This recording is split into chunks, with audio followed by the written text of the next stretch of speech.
Welcome back to the first Takedown podcast, episode 8. We're in episode 8. I'm Alex alongside Hunter. Hunter, how you feeling today? I'm good, buddy. I'm good. We've had zero technical issues. This is our first Zero. take. I know I'm good. I've got a little sunburn, so got a little pain going on right now. I've never, I've started to do some jujitsu, and I've never done sunburn in jujitsu, but I can't imagine it's any worse than sunburn in freestyle wrestling. You maybe get a little bit on the ribs, and then you get a gut right on top of that sunburn. Just Mm. never feels good. And then maybe you throw like a cotton T-shirt on there too, and man, that's real pain. That's real pain. That like unlocked a core memory for me of feeling that. Like, okay, Yep. go ahead. Yeah, like even having Yep. to All right, I'll let warm you up have your it. ribs. Yeah. Please just lace me. Yeah. Please don't gut me. No guts today. No guts. Yeah. Yeah. Well, Yeah. today we're going to get into the World Team Trial entries, coming up, not this weekend, next weekend, and then hit on Nebraska's lineup for next year because, like you said it, we've done a disservice to Nebraska. They play second in the country, and we haven't gotten to their Yeah. lineup yet, so we'll get into that as well. But let's get right into it. World Team Trial entries, what you got? Yeah, man. I mean, we start off with a bang right away. Marcus Blaze and Seth Gross both moving up from 61 kilos to 65 kilos and just rounding out an already insane field with Real Woods, Brock Hardy, Bo Bassett, Aiden Valencia, Carter Young, and Jesse Mendez already entered. You could probably see Bo Bartlett enter. I think he definitely will. You maybe could see like a Nick Lee enter the field. I think that's possible, and there's some real competitors at this weight. So really excited to watch this weight class go down because I think just these guys are so kind of nip and tuck. All these competitors are really close, and then you throw in a couple high schoolers like Bo Bassett and Marcus Blaze, and you never really know what you're going to get. I think Blaze may be a little undersized for the weight, but man, you just never know. I mean, he could go out there and have those high schoolers, man. They can put on some really impressive performances, and we saw that with Jax last weekend. So you just never really know. Yeah, the even though they're up at a weight, do you think we'll see the round three of Gross and Blaze? Because now they're 1-1, right? That's it. Yeah, 1-1. I think we could. I think we could see it, but I just don't know how the weight's going to be with those guys only having their success at 61. I don't really know. Like, I think we could maybe see it right out of the gate. I mean, I don't. I think there's a scenario where we just see it right away. Maybe not, but maybe maybe you have to get past one other guy. But I mean, getting past anybody in this bracket is. I mean, if you just say, all right, Marcus Blaze, your first round matchup is Aiden Valencia. Like, okay, Yeah. damn. I mean, or instead of Aiden Valencia, we'll give you Bo Bassett. Like, okay, all right. Or instead of Bo Bassett, we'll give you Brock Hardy. Like, I mean, you're like, pick your poison at this weight. So these matches are going to be fire right out of the gate, right off the rip. So I'm really looking forward to that one. 65 kilos, probably the weight to watch for World Team Trials for me. Yeah. Yeah, and we'll get to see a lot of the matches that we saw at the U.S. Open because there's only two weights that have guys that already had kind of qualified for that Final X spot to Right. wrestle Final X. So who I know Vito and then Spencer Lee, right? So those two weights, and then Vito and Jax Forrest will wrestle best 2 out of 3, and then Spencer Lee and Luke Lillidahl at 57 kilos will wrestle 2 out of 3. So the two U.S. Open winners, and then the two guys that accepted their Final X berth because they were world or Olympic medalists in the prior years. yeah, that's cool. So we get to see a lot of people still fighting for that spot, which would be some Yeah, I really mean, good we've still got matches. 8 weights up for grabs in men's freestyle, which makes for an exciting weekend. And then we'll move on to 70 kilos, but like you got some guys that maybe were in juniors that are now in seniors, like a Bo Bassett. And then like PJ Duke is now in 70 kilos at seniors. And I think people have been kind of wondering where he's at, what level he's at. And you're going to find out next weekend. Like you're going to know because he's gonna be in a bracket with James Green, Reg Lovett, Bryce Andonian, Caleb Henson, Antrell Taylor, national champion from last year, and then, rounded out with, Ian Parker, Brayton Lee, and then Will Luan. I mean, those guys all have really good credentials, so he's going to be thrown into the fire with that group. I think James Green's probably still the favorite. But, I think that weight's kind of up for grabs, and I think it'll be interesting to see guys like Lovett and Henson hop in there, guys that have been on that college scene, and Trell too. But I guess I'm more so interested in Lovett and Henson as, are they big enough for the weight? I think Antrell's plenty big for the weight, right? But Henson, I maybe would have thought. I mean, I guess it's 154. It's only 5 pounds away from what he wrestles in college. I'm just kind of thinking, could you make 65 kilos? Probably not, but I mean, he's a big dude. But that would be that'd be interesting to see one of those guys down to 65 kilos. I mean, seeing him at 70 will be interesting to me. Watching like a PJ Duke Caleb Henson match. How does that go down? That's kind of interesting to me. Yeah, that'll be a big, it'll be a big show for how those younger guys do. And Yanni's sitting there waiting for the winner of that at Final X. And so it'll be interesting if it'll be James Green again, because that was a sweet match. I'd be interested to see some of those younger guys come up and wrestle, because I don't think that spot's Yanni looks really good, but that spot's definitely not guaranteed right now. No, I don't think so either. I mean, I think it's probably, 50% James Green. It's like, yeah, he probably wins, but you give me 50% chance on the field. Like, I don't know. I think it could go either way. He could possibly slip up. So we'll see. He's not indestructible like he used to be. We'll see. Does he just kind of manage his way to a championship? I think we could easily see that, but it'll be interesting. Those two weights, I think it's hard to just. I think James Green is probably more of a favorite than anybody at 65 kilos. I don't really think you can pick a guy at 65 kilos and be like, yeah, this is the guy that's going to win. I think most people would probably say Jesse Mendez, but I just think all those guys are close. I really do. Yeah. I mean, and I think most of those guys can wrestle with anybody else. I think you'd probably, if you had to pick it, you'd probably just say Mendez, but I don't know. We're going to find out. All right, next weight. What you got? Yeah, 74 kilos. The winner of this will see Mitchell Messenbrink, and we got Quincy Monday, Ed Scott, Jarrett JQs, David Carr, Elroy Perkin, Michael Caliendo, and Peyton Hall. Or no, excuse me, and Peyton Hall. Right off the rip, I mean, what stands out, David Carr is going to be a huge favorite at this weight. I would say that maybe Caliendo and Monday are probably the next in line for, making the final or wrestling against Carr and at least trying to push him. I think maybe Caliendo could push him just based on what we saw in the college season. He got a lot better throughout the season, it looked like. I mean, you got to think David Carr's a huge favorite here to put himself in Final X and then have that best 2 out of 3 with Messenbrink.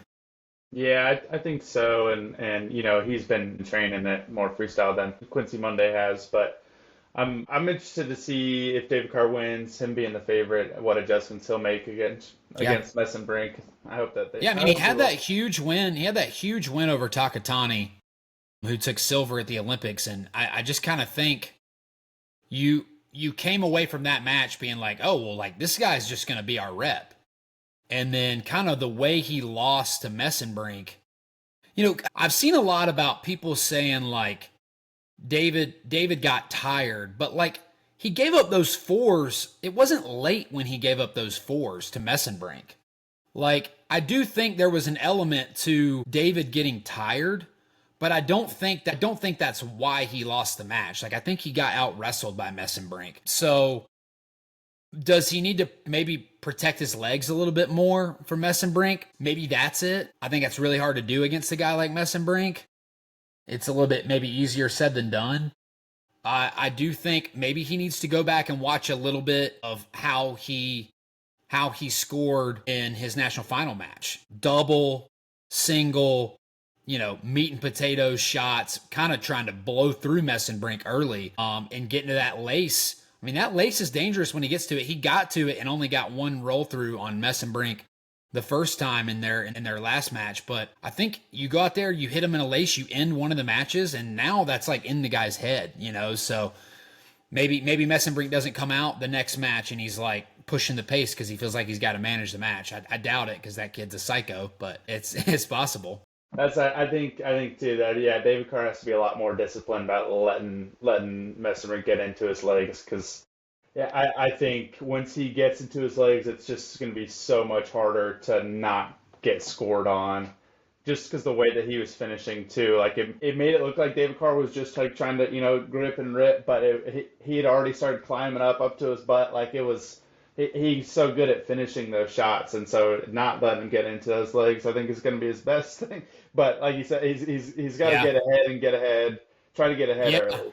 I mean, Messenbrink's been finishing cleaner and cleaner. He's getting a lot better at just finishing clean and not having to rely on getting in these kind of scrambly positions to end up he just finishes clean now when he gets in those shots. And he might not go out and hit him with like something slick like his wrist, his little wrist throw by or things like that, but he just showed he could just straight up beat him in a match. And yeah, that's a big change from where they were at the end of last year. I know Messenbrink was close, but in a folk style match, he got some points based on a stalling call and based on stalling calls versus it's a kind of a different game with a push out.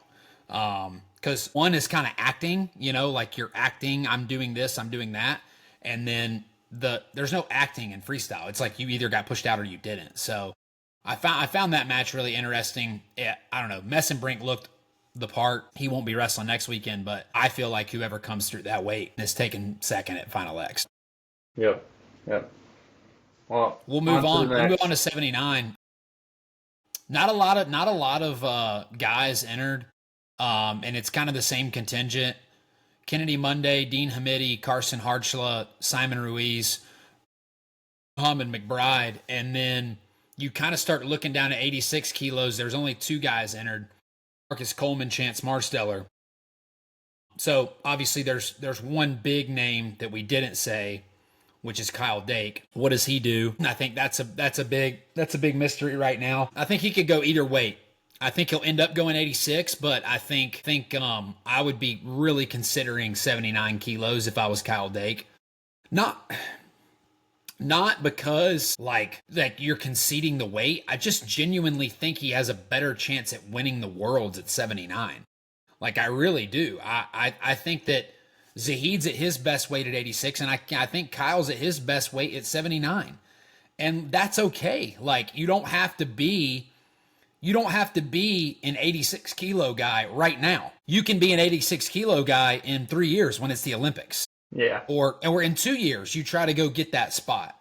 But man, like you just have such a small window to win world championships. And I think he's one of the best guys in the weight at 79 kilos. I don't know if he's one of the best guys in the world at 86 kilos. Maybe he is, but I don't know. That weight's cleared out a little with losing, you lose David, you lose Aaron, you lose Yazdani. Yeah, I don't think he's going to compete, or if he is, it's not going to be at 86 kilos. So they're looking for a new guy at that weight, but I don't know. Zahid looked really good. I'm just so intrigued to see what Kyle Dake does. I really hope he goes 79. Yeah, I'm sure he's thinking about it, but like you said, I think being a non-Olympic year, I feel like probably going to stick with that 86. I mean, but you think you got Evan Wick, who is still a really good wrestler, but sitting at 79. But then big jump, I think is Zahid waiting on the other side of Final X too. So I don't know. I think he's going to end up still there, but we'll see. Yeah, and I mean Parker Keckeisen not registered yet. Also another huge name, Carter Starachi not registered yet. So I think Carter Starachi, another guy that if he's going to go, to me, I guess if Carter went 79 and Kyle went 86, then to me it would make a little more sense because it would almost like, oh, okay, well, this is like what Penn State has been wanting to do. Have Carter be the 79 guy, have Kyle be the 86 guy. They kind of have a plan in place. That makes sense. But if they go the same weight and it was both 86, I'd be kind of confused. I'd be a little confused. I think we see one of those guys at 79 kilos, hopefully. You think Carter will make 79 kilos still? Yeah, I really do. I don't think he was huge at 84. Not that he was small by any means, not small at all. But I think he could make 79. I think him and Dake are probably the same size. Maybe Carter, I don't know. Maybe Carter is a little bigger. That's a good question. I just think 86 kilos to 79 kilos is a massive jump in weight. I mean, it's a huge jump. And from Kyle going from basically 74 all the way up to 86, that's an even bigger jump. So we'll see what happens with those two weights. Not a whole lot of entries there, and not a whole lot to take away from either one of those weights. But yeah, we'll see how the entries pan out this week and next week. Yeah. What about 92, 97?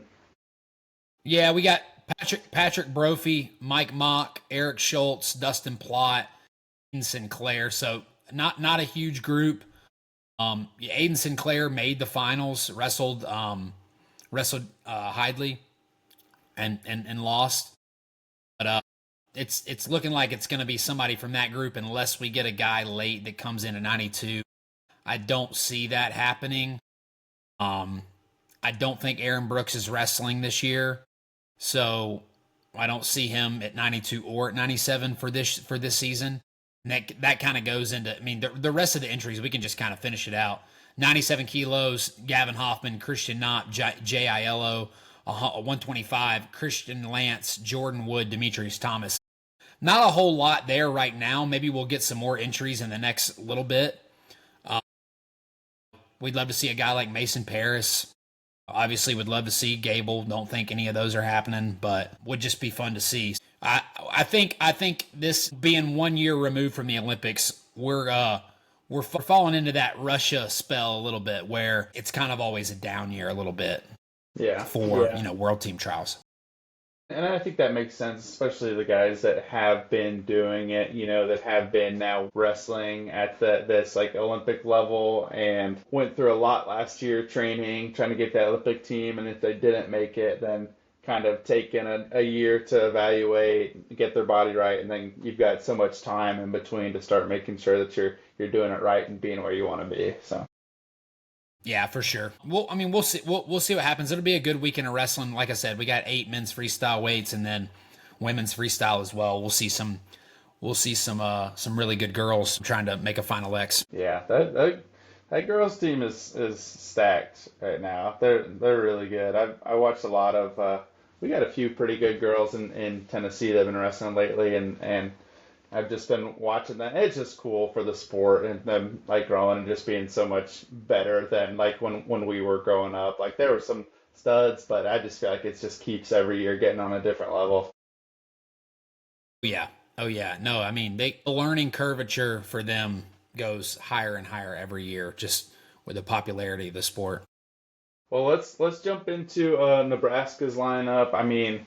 Yeah. This is a team, obviously second place at the national tournament this year. I had 2 champs. How many finalists? Was it just 3 finalists? They had, three finalists.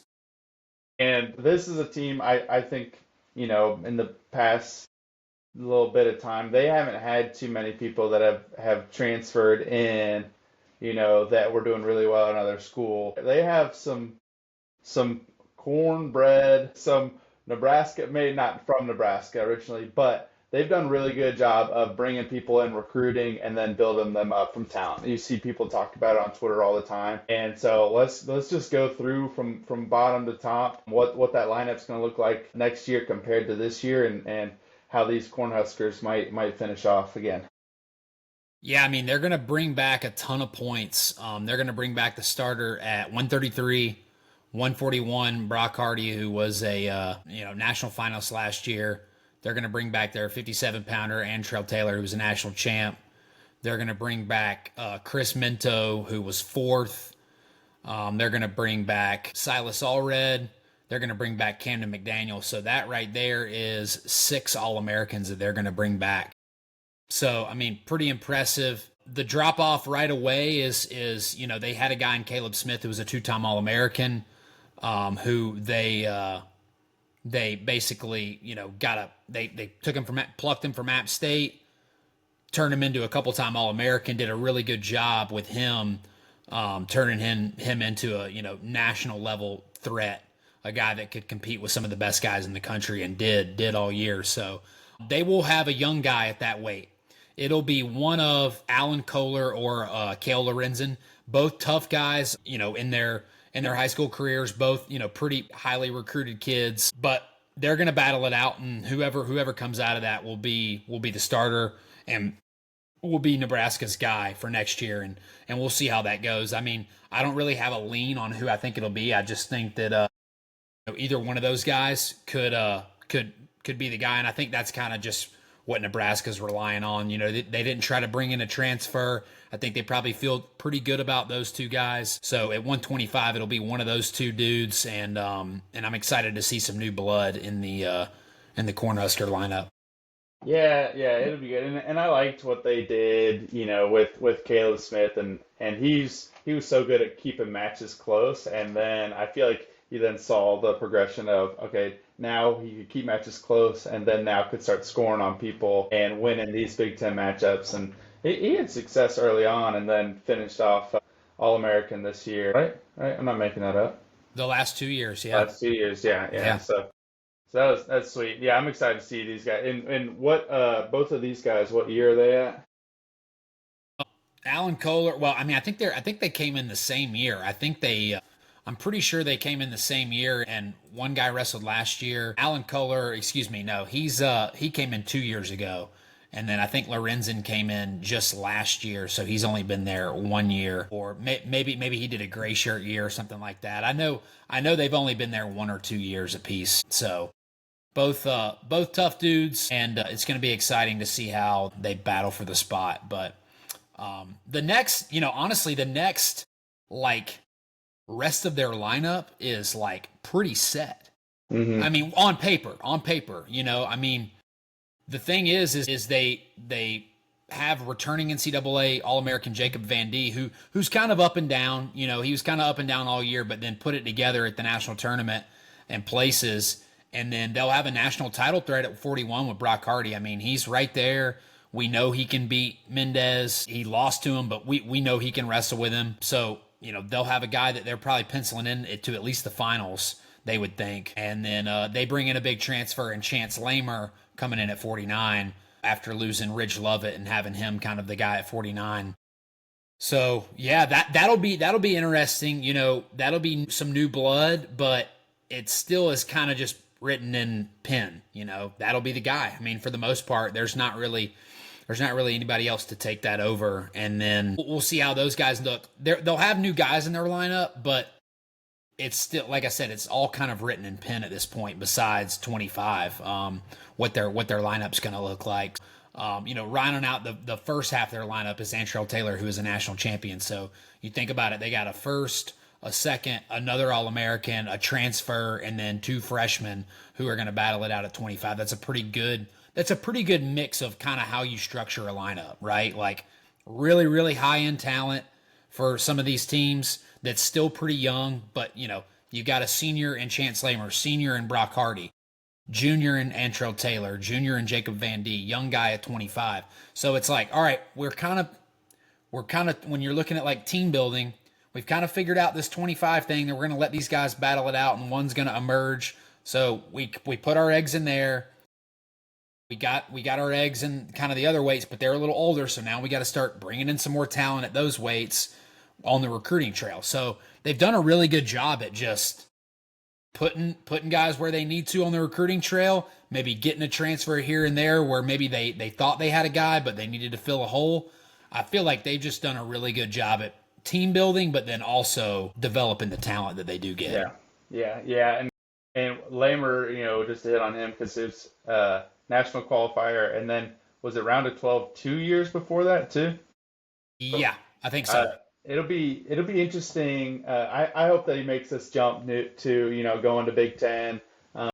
Italy saw, I mean, especially last year, Nebraska, the coaches helped them peak at the right time, and I hope that gives some of these guys even some more confidence. I mean, Van D, I remember because he got hurt at Big Tens and then goes and and All-Americans the next weekend. And then obviously Brock Hardy had some really good matches, beat the guy who ended up winning the national championship, beat him in Big Tens. And so these guys are solid through and through. And Amshel Taylor, kind of not everybody's pick to win 57, but still comes out. And so I think that's another thing, gives him some more confidence going this year. And these guys are, I mean, you got a couple of juniors, a couple of seniors, and they're just stacked, I think, right now. And then getting into 65, Minto was a fun one to watch towards the end of the year. And you had picked Minto, right? I think like in your team on the NCAAs. I don't know if I did him in like the pick 'em. I could have. I can't remember. But I really do like Chris Minto. He's a kid from Florida. And you want to talk about developing a guy. I mean, the guy was pretty under the radar coming out of high school. He was good, don't get me wrong, but he was not fourth in the country as a freshman good coming out of high school. Like they took a talent, brought him in from a different, type of state, had him come in and just beat out Bubba Wilson, who was a pretty good competitor at 65. Everybody thought he was going to be the guy. And then Minto comes out and puts on a really, really good performance. I'm a little wondering, like, is he going to be able to hold 65? Apparently he's massive. So, I think he'll probably be the guy at 65. He said he can kind of do whatever, but we'll see. I think it makes more sense for their lineup to go 65, but I think at this point he's kind of one of those guys where he can just do what he wants. Mm-hmm. But, they lose Lenny Pinto in the transfer portal. He transfers to Rutgers. But they have another guy in LJ Araju who is a redshirt freshman. Had kind of an up and down redshirt freshman year. Took some losses early, but then comes back and looks good at the end of the year. So we'll see what they get out of him. Again, it's written in pen. I guess it's almost written in pencil, but it's written in pencil with like no eraser, if that makes sense for what their lineup's going to look like, but it's still new blood. They got some new guys with 25, 49, 74. It's still going to be some new blood. So that part of it to me is interesting. How do those pieces fit with the lineup they already have? Yeah. And I hope who'd you say was just at 74 before? Pinto. Name. I know. I hope he places, man. I hope he figures it out at Rutgers. I know. He's exciting, man. Pinto's so fun to watch. I mean, he's a really fun to watch guy. He just hasn't really been able to get it done. I'm wondering if he's going to go back up to 84 or if he's going to stay at 74. I don't really know. I know he was a pretty big 74, but he looked like he had some juice there. At least parts of the season he looked like he did. So I'm curious to see how he looks, in a Rutgers singlet and what weight he ends up going. And I know it's closer to home for him. I think he's a Pennsylvania kid. So yeah.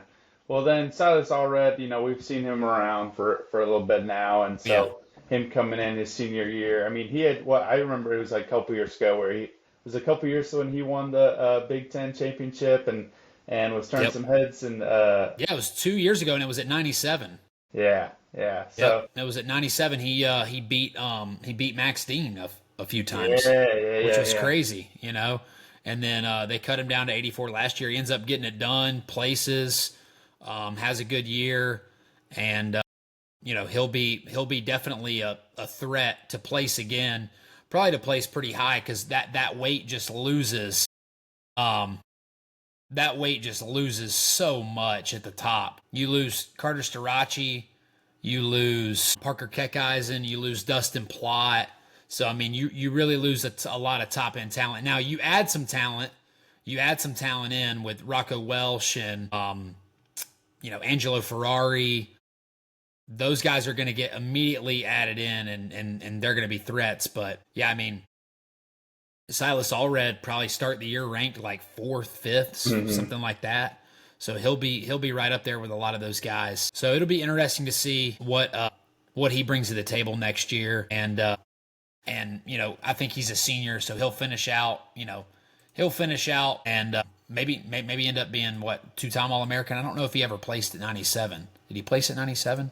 No, round of 12. Yeah, round of 12 twice, and then he took 7th, and then obviously he'll be highly ranked this year. So, yeah. Well, One of the other Definitely. guys that another one that just helped in the team race so much was that the freshman last year, going to be a sophomore, that came to McDaniel at 197. That was something. They had some backside warriors. Nebraska did at the national tournament. Dude, You they know, did. and him coming back and then getting eighth place. I mean, that's pretty sweet to do as a Yeah. freshman. Yeah, let me start off by just giving you a little grammar lesson. It's not McDaniel, all right? It's McDaniel. All right, and I know everybody wants to say McDaniel because they just look at it and like they think there's an I in there. You just got to read it. It's not McDaniel. It's McDaniel, and that's a tough one for most people. You're right. I I've need to never give seen a McDaniel. I've never seen a I missed. McDaniel, but now I have. I need to give some more respect since he All American. That's like the everyone that was doing Stevenson for a long time. Stevenson. It's Stevenson. It's just Stevenson. I mean, I know we want to add letters to guys' names, but we just can't. We can't do it. Can't do We it. can't do it, McDaniel. especially I'm last sorry. names. Well, No, please I'm, forgive I'm me. just I'm Please, just please messing with forgive you, me. buddy. Please forgive me. I'm just messing with you. An incredible turnaround on the year. I mean, this guy. Not that this is any. This happens when you wrestle this guy, but when he got tech falled by Josh Barr at where did he lose to Josh Barr? I can't remember. I think it was in the duel.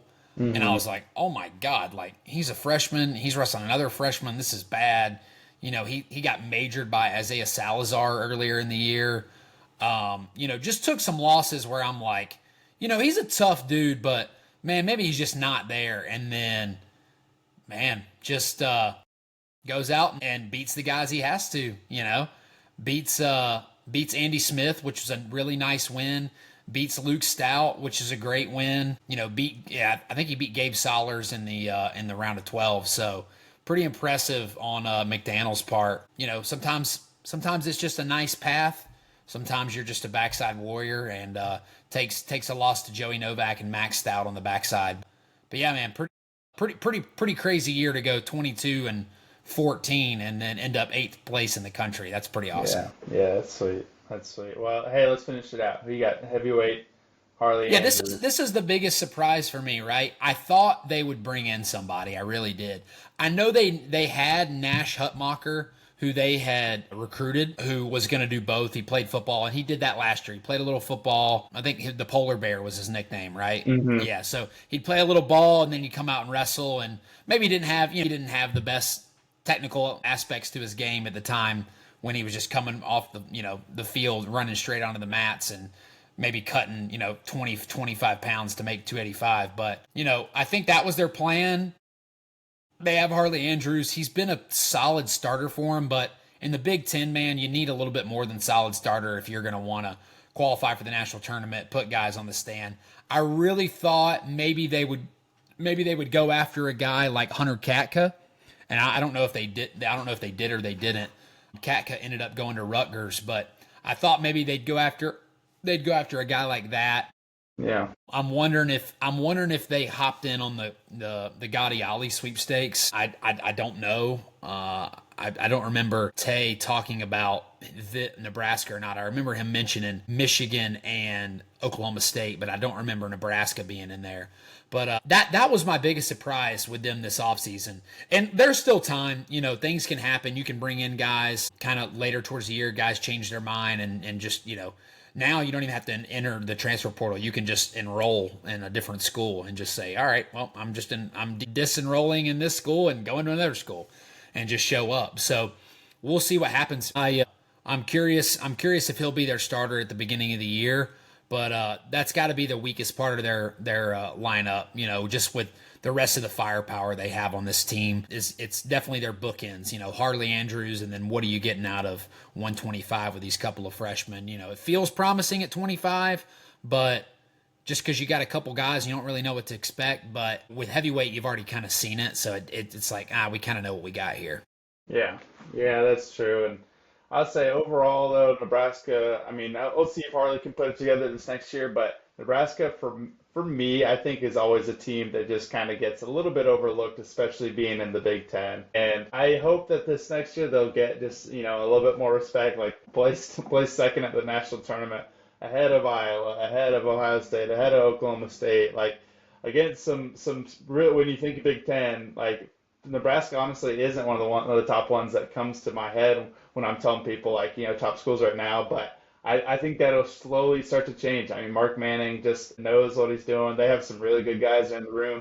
James Green still wrestling right now, and I think that kind of shows with a lot of those middleweight, those guys that he's probably training with and coaching all the time too. Yeah, and I mean, if you'll remember, I know they brought Chance Lamer in, but Ethan Stiles was at Nebraska and then transferred to Oregon State, and had a great year at Oregon State, got on the stand, and then transferred out again. Now he's at Ohio State. So I thought maybe at one point there was a chance people were saying he may go back to Nebraska. So that would have been interesting. But they put Chance Lamer in the lineup. So even when they've recruited and lost guys, it's like that guy still did well. So they really do go under the radar for some of the guys they've gotten and what they've turned them into. Not that they're not good recruits. They are good recruits, but they're not the best recruits always. They're not taking these guys that are necessarily the best recruits and then turning them into this or that. If you'll remember Antrell Taylor, man, I mean, Meyer Shapiro beat Antrell Taylor's ass a couple years ago in juniors. And then Antrell Taylor gave him all the business at the national tournament. So there's definitely some, could be the steroids. I don't know. No, I'm just kidding. I mean, it might be. No, I'm kidding. I don't think anybody's doing steroids, but I just definitely some development going on, right? I mean, some sort of development's going on with those guys. They're getting a hell of a lot better, and I imagine you get a lot better if you're wrestling James Green quite a bit. So, and I'm sure Antrell Taylor was wrestling with him quite a bit. And, that got Chris Minto better, obviously. He's probably wrestling with Antrell Taylor, James Green. I see Chance. He wasn't wrestling with Chance Lamer, but Ridge Lovett, I mean, he's wrestling all those guys all the time. So, yeah, I mean, I don't know. They're definitely go overlooked at times. I'll be curious to see if they can do it again and finish in the top 2 again. That's they did it with a lot of placers. Now, obviously, they did it with a couple champs too. So I'm not trying to take that away from them, but can they go out and put freaking 9 guys on the podium again? Right? I don't know. I'll be curious to see. That'll be exciting. It's crazy that in 1 year, or no, it wasn't 9, it was 8. Sorry, 8 guys on the podium. But it's crazy that in one single year, one team put 8 guys on the podium and another team put 10 on the podium. Like, I don't know that we've ever seen that before, where one team's put 10 and another team put 8. So I don't know. It'd be interesting. I'm pumped for the college season already. It's only May, but we should probably lock in on some freestyle stuff coming up. Yeah, you're right. Well, like we said, we felt like we did Nebraska a disservice because they had a great season. Interested to see if they'll do it again. Interested to see if they'll peak at the right time, because that was like a lot of their guys did that. Like they came to wrestle at the national tournament and did what they needed to do to get on the podium and help their team secure second place. Excited for the future of these guys and see what they're going to do. Like we said, they're doing everything right, it seems like, with recruiting, with bringing these guys in and filling these spots up. And it's going to be another good year for Nebraska, I think, and going to see how they finish strong. Well, yeah, for sure. You got anything else on there? No, the transfer portal is now technically closed. Dylan Fishback committed to Ohio State. We've had some other guys. Rafael Hippolito got in the portal from Virginia Tech. So we've had some other, little bits of news, but nothing, definitely not as hot and heavy as it was earlier in the year. So we'll see, man. The portal's calmed down, but I don't think that means it's over. I really don't. I think that we saw last year, towards the end of the summer, you got guys like Teamer and Parco that still jumped ship after we already thought they were at Arizona State. So there's no telling. We're still going to get some fireworks. Yep. You're right about that. Well, we will be back. Who are we hitting on next? Are we hitting any other teams? I think maybe. I don't know. Maybe we will. Maybe we'll do a little World Team Trials preview next week. Talk about that a little bit, and then maybe do a little review after that to kind of talk about Final X, and maybe we'll hit one or two other teams. Who knows? We might get into the dog days of summer and start.